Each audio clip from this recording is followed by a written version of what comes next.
Tala, salita. Tala, salita. Talata at salita. Pag-asang hatid ng mabuting balita. Tala, salita. Kailan pa man di ka nagbago, pag-ibig mo'y di naglaho, ni minsan di nilisan, lagi kang naroon sa aking. Isang mapagpalang araw sa iyo, Kaagapay. Ako ang iyong kasama, Ronel Rubrica ng Kamuning Bible Christian Fellowship para sa programang Tala Salita, Talata at Salita mula sa inspirasyong hatid ng kaliwanagan sa Biblia.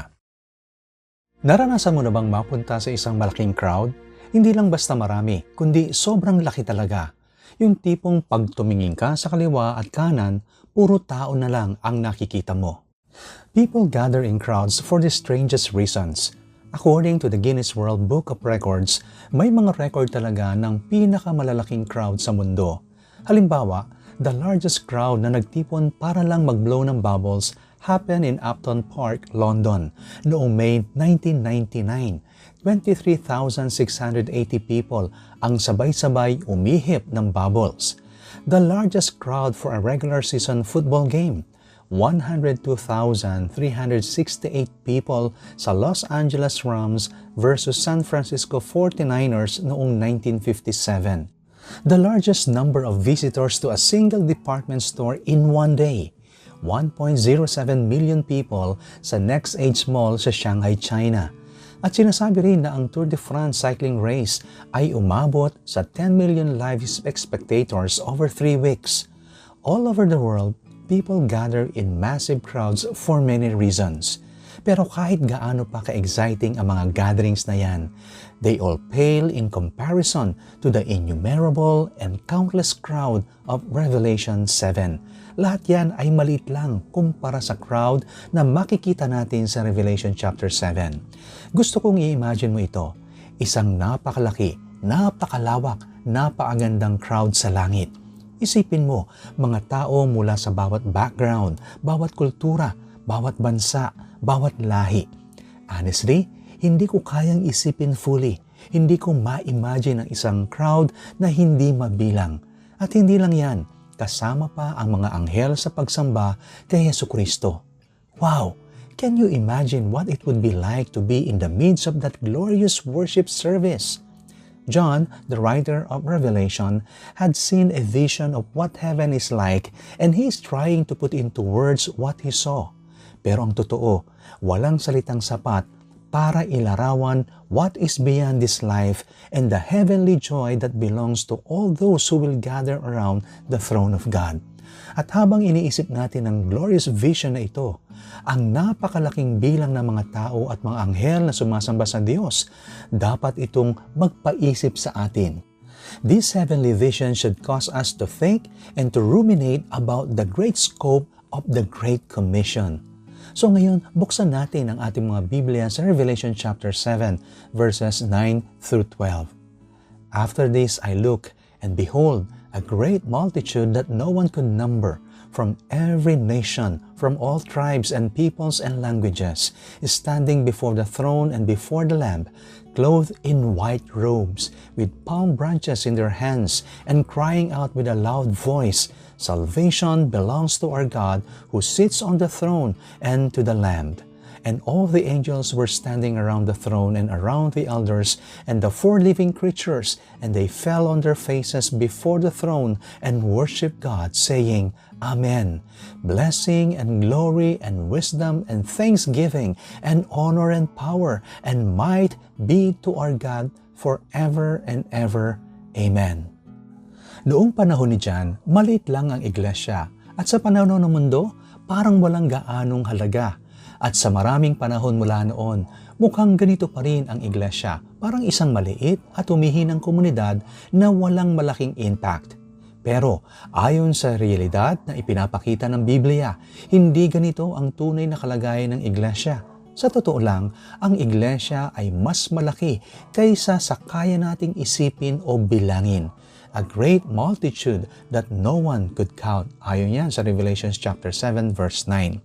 Binabalik tayo nito sa lumang tipan, sa unang tipan o covenant ng Diyos kay Abraham.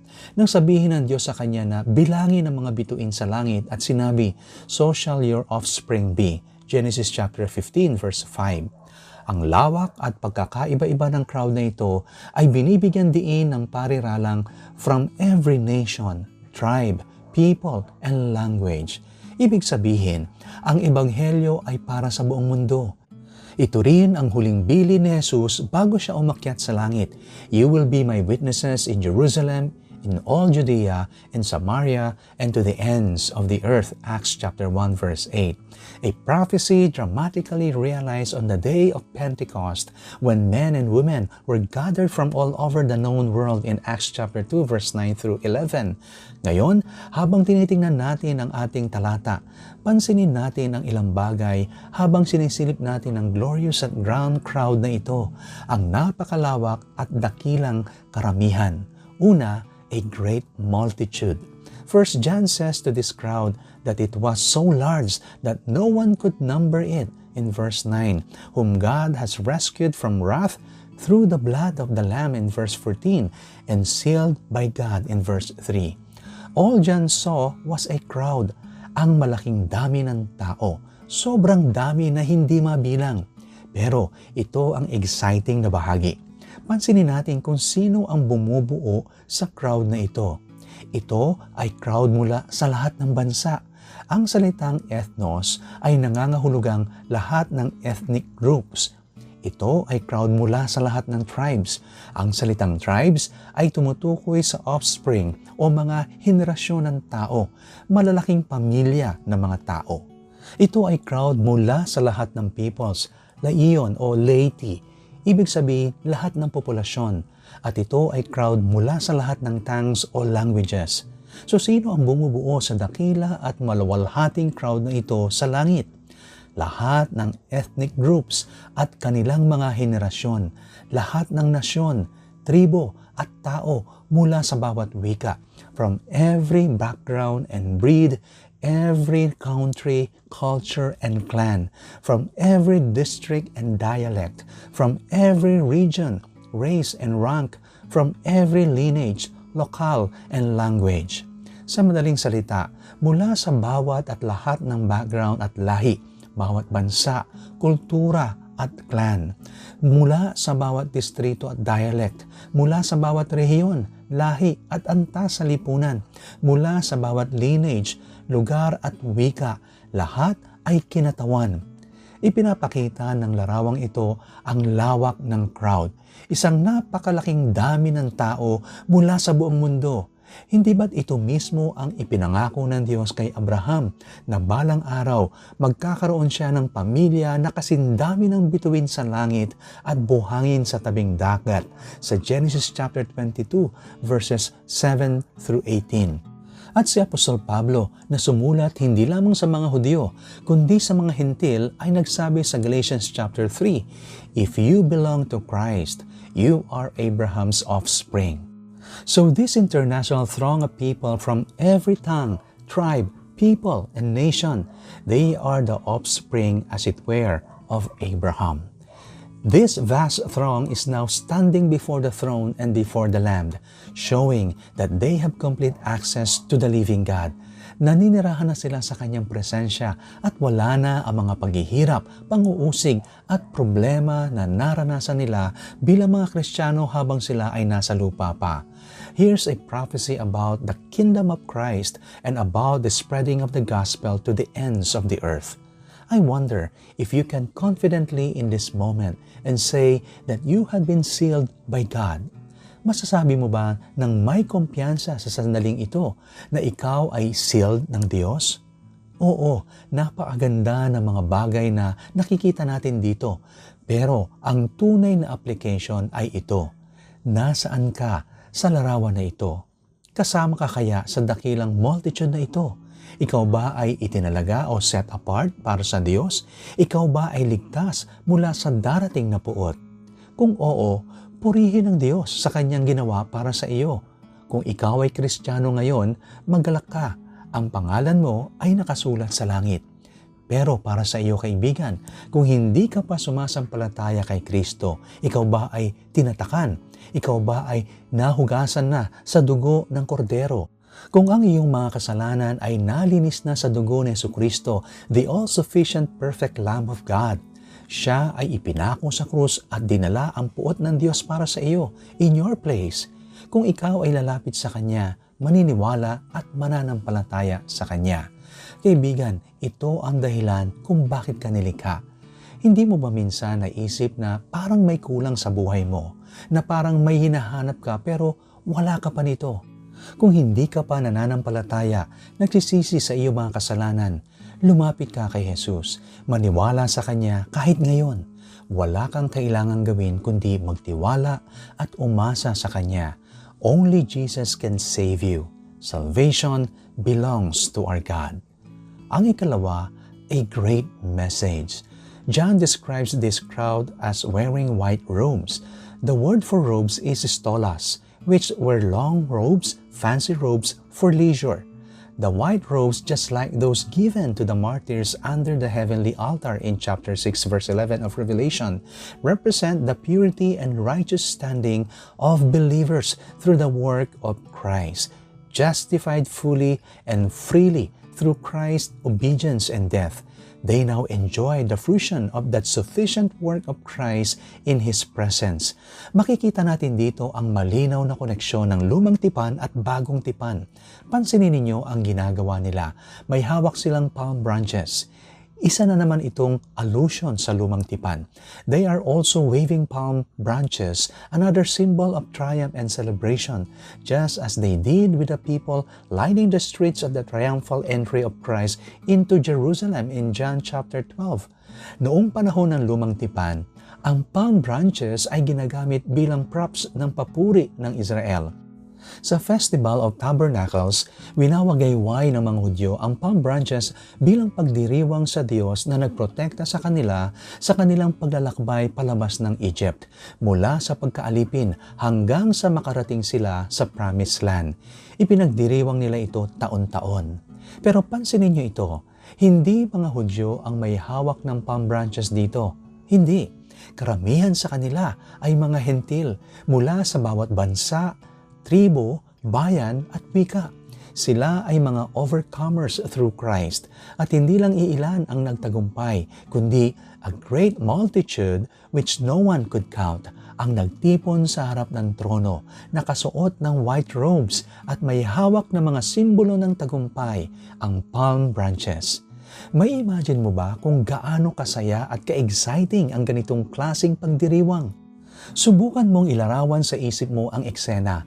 Winawagayway nila ang palm branches at sumisigaw sila ng malakas. Salvation belongs to our God who sits on the throne and to the Lamb.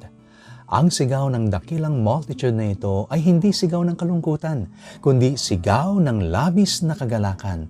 Isa itong awit ng tagumpay, isang deklarasyon na ang kaligtasan ay ganap na pag-aari ng Panginoon. Dito, ang mga mananampalataya mula sa iba't ibang henerasyon ay sabay-sabay na nagpapatotoo na ang kaligtasan ay gawa ng Diyos mula simula hanggang wakas.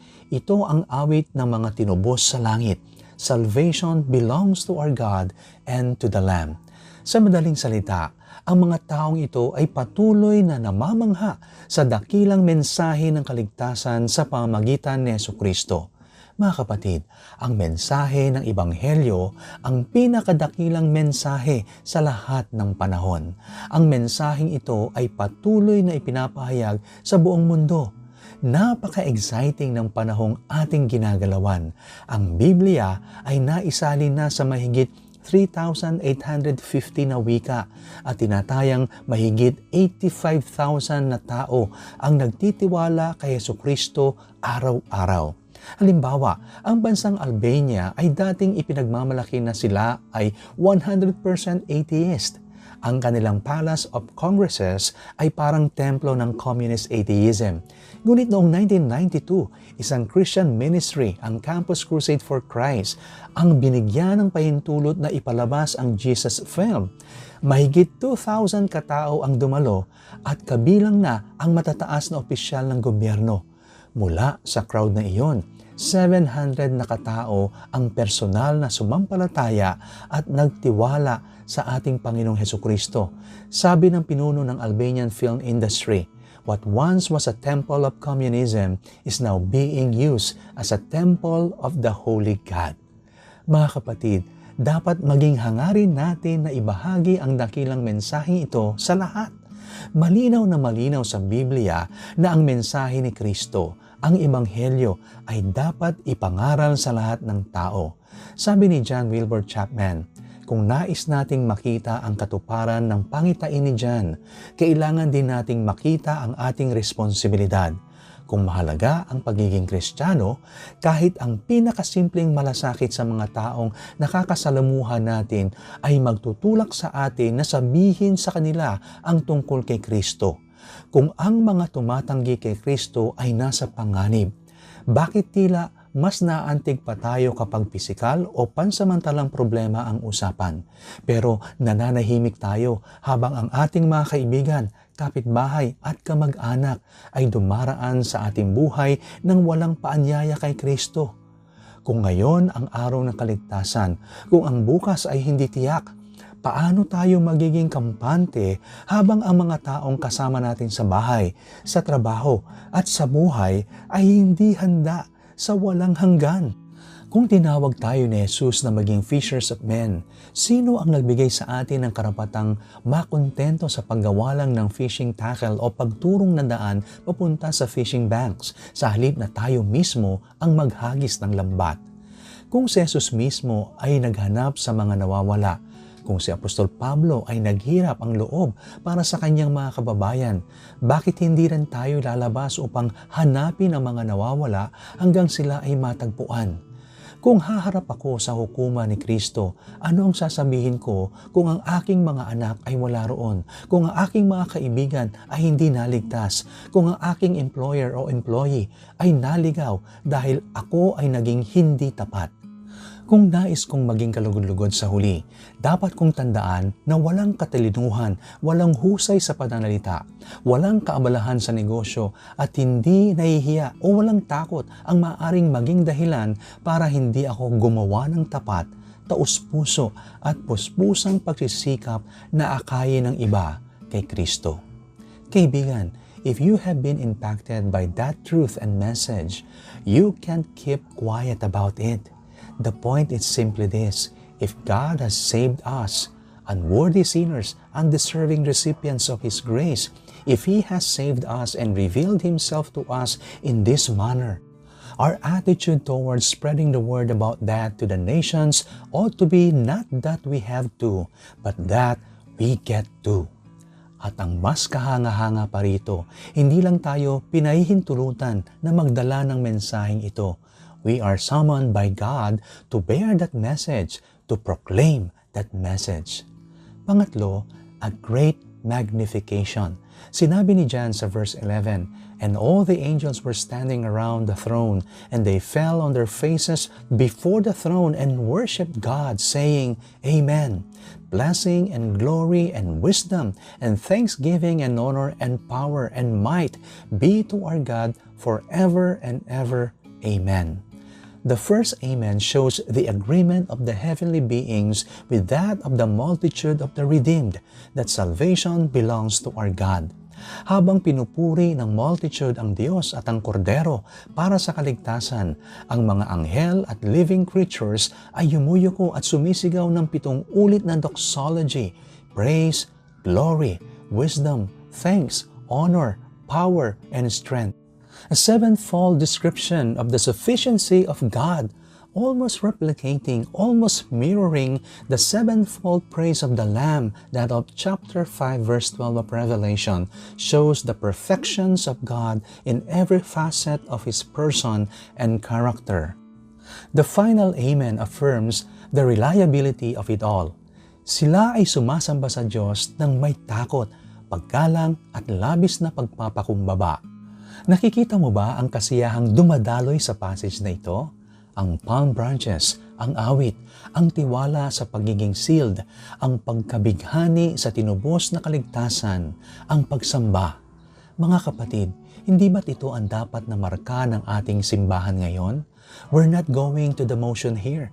We should be a people of all people here who, when we gather every Sunday, are electric with praise and wonder of what Christ has accomplished. John Piper wrote, "Missions is not the ultimate goal of the church. Worship is. Missions exist because worship doesn't. Missions is temporary necessity, but worship abides forever." Missions begins and ends with the worship of God. And the worship of God with the whole of our being is both the beginning of missions and the goal of missions. Ito ay simula ng missions dahil part ng pagsamba sa Diyos ay ang hangarin na lahat ng tao ay sumamba sa iisang tunay na Diyos sa pamamagitan ni Jesucristo at ibigay ang kalwalhatian sa Kanyang pangalan.